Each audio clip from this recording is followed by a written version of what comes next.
Hello, dear community. We are here at World Savings Day, or Weltspartag, as we say in German. And I'm here with two very interesting people, Larissa Kravitz, founder of Investorella, and Mahdis Gharaei, co-founder of the Female Factor. And we'll talk about a topic which wasn't really on my radar. And I mean, it's the topic that women are actually less aware of financial topics, less aware of saving money for the future than men. And actually, when I heard that this will be the topic that you two want to talk about, I was quite shocked because it's 2019. So why do we talk about this? Why do we have to talk about that? Well, I think they're still in countries like Austria, you still have a very, very traditional role division among the family. And in a lot of families in the past, it was the husbands or the males kind of tasked to invest for the family, to take care of family finances, and also to be the owner of the assets. And now, of course, our society has changed. Women are doing great jobs, making a lot of money. And now, of course, they're starting to ask themselves, well, how shall I invest the money that I make? Yeah, that's actually something I'm going to tap into as well. We at the Female Factor are a group of ambitious women, and that's exactly what we're creating for our community, to talk about certain subjects that we sometimes do not openly tackle. And money is one of them, and it's super important. And actually the numbers show it. By 2020, women will control 72 trillion US dollars of investable wealth. That's the latest statistic. That means we have a lot of purchasing power in our hands, and we need to be knowledgeable when it comes to finances. So that's actually why we're doing the Limitless conference, the first one that we're launching next Friday on the subject of money with Larissa together. So who's then the community? Because as you said, like, okay, now I got it that, okay, this is the problem. Like, we have this problem in society that, like, historically, okay, men were the ones who, like, took care of the wealth and the family, and now it's getting better, and especially, I guess, in your community. So who is your community, and why, how do you empower them, like, to actually get more into this topic even as more? Mm-hmm. So our community is a mix of, I would say, a younger generation of women. So it's on average 25 to 40 years old, the woman that is in our community. We're a mix of young professionals, corporate leaders, and entrepreneurs who have already reached a certain step in their career and feel the need to connect with other like-minded women and feel the need to tackle certain topics.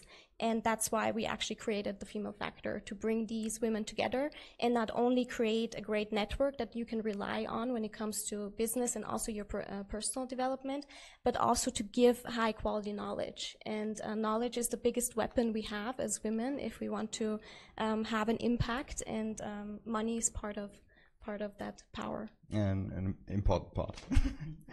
It's like, I mean, this community is actually special also in a special sense, I think, because, like, the startup community is now different from, like, the rest of the world, so to say, you know, like, because we have a lot of, you know, digital nomads and a lot of freelancers.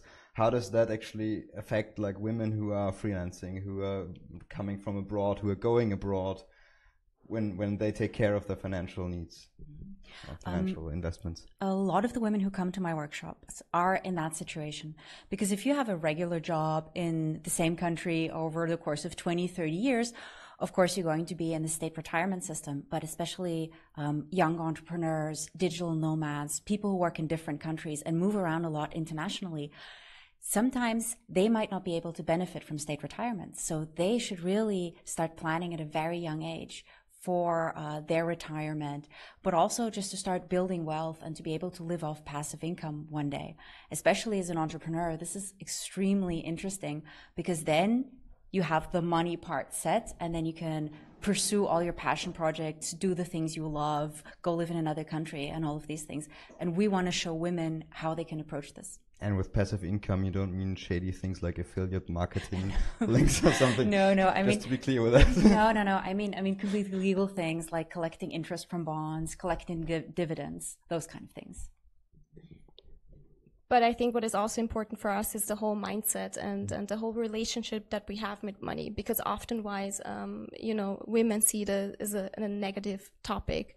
And we want to, break that stigma kind of and have an honest conversation. You often don't even have an honest conversation with your friends about your salary.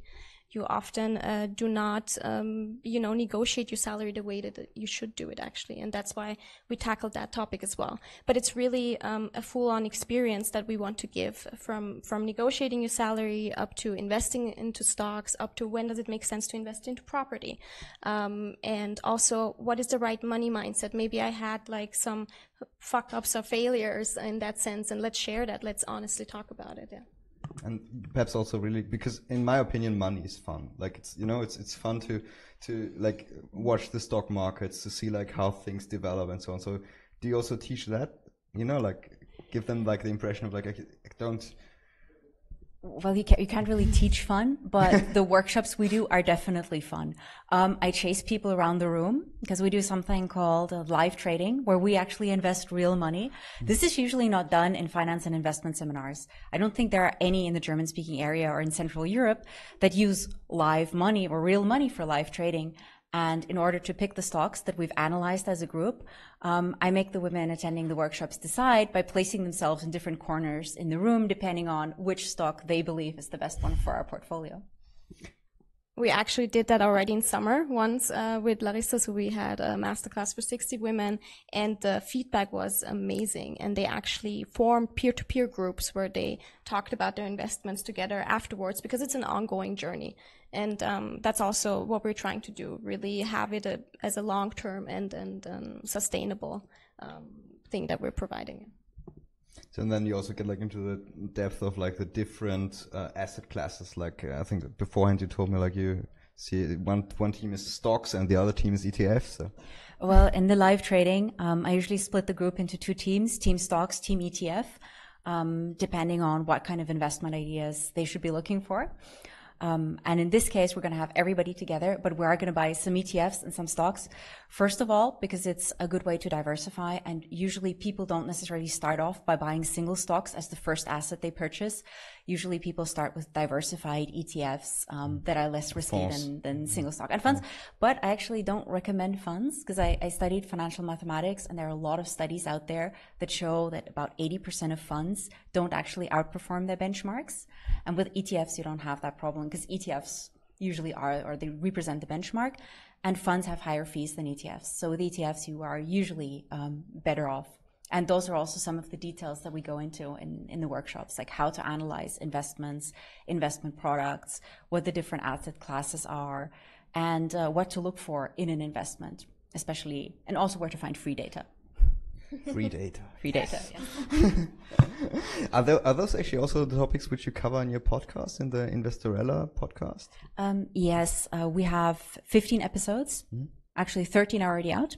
2 more are coming.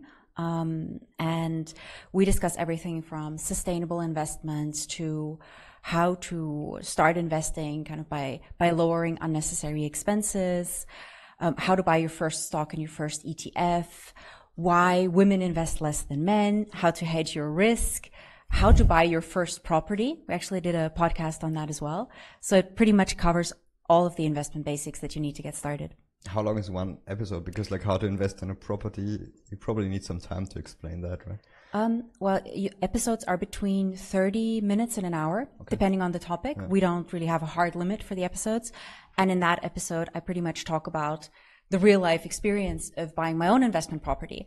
And I told people a few tips and tricks, like there are some great renovation hacks, like how to buy a kitchen, including all the kitchen electronics, 70% off, where to find great properties, how to get to properties that are not listed and not out on the market. There are a few hacks for that. And of course, those are also the things that we will be talking about in the workshops, like all these little finance hacks and property hacks and life money hacks in general. And yeah, that's why it's called money hacking. Yeah, and that's the fun part, right? You know, like if you hack the system and you see like, oh wow, I just saved 70% on for example, my kitchen. Well, that's a great holiday which I can make for the money which I saved. So I think Larissa also does a great job in really talking passionately about the topic of money and really showing how it's done in a fun way. And I think that's something that we've missed in the past when we went to workshops or conferences. There was a kind of dry or boring in a sense, and we would really want to have that fun atmosphere, and it's a safe space where you can ask whatever you want to ask. There's no dumb questions, and you can exchange ideas, and so that we're really excited about that.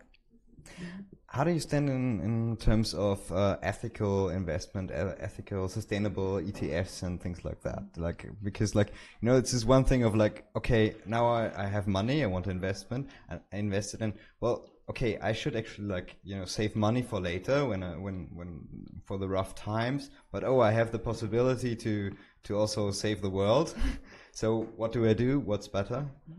Well, luckily it's actually not a trade-off. The ethical investment industry has grown a lot in the past 20 years. Around the mid-90s, 0.1% of financial products were ESG, so ethical investment products.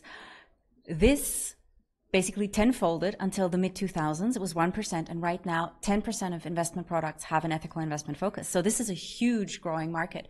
If you look at stock prices on Yahoo Finance, you will have the chart data, the news, financial data, and you will also have a tab on the sustainability data and the controversy index, as well as all the ethical and sustainability scores for the company. So this is something that's growing rapidly.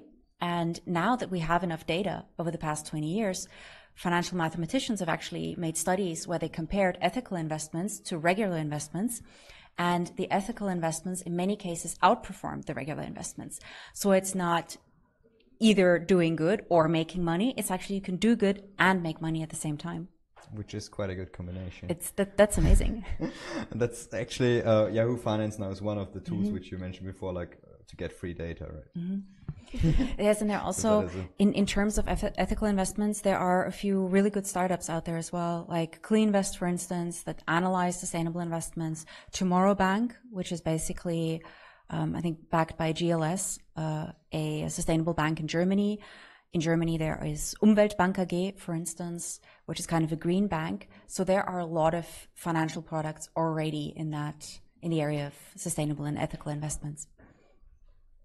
Cool. So yeah, let's just do both: save the world and make money, and have fun while doing yes. it. So, actually, like because it is World Savings Day, and now I have experts here.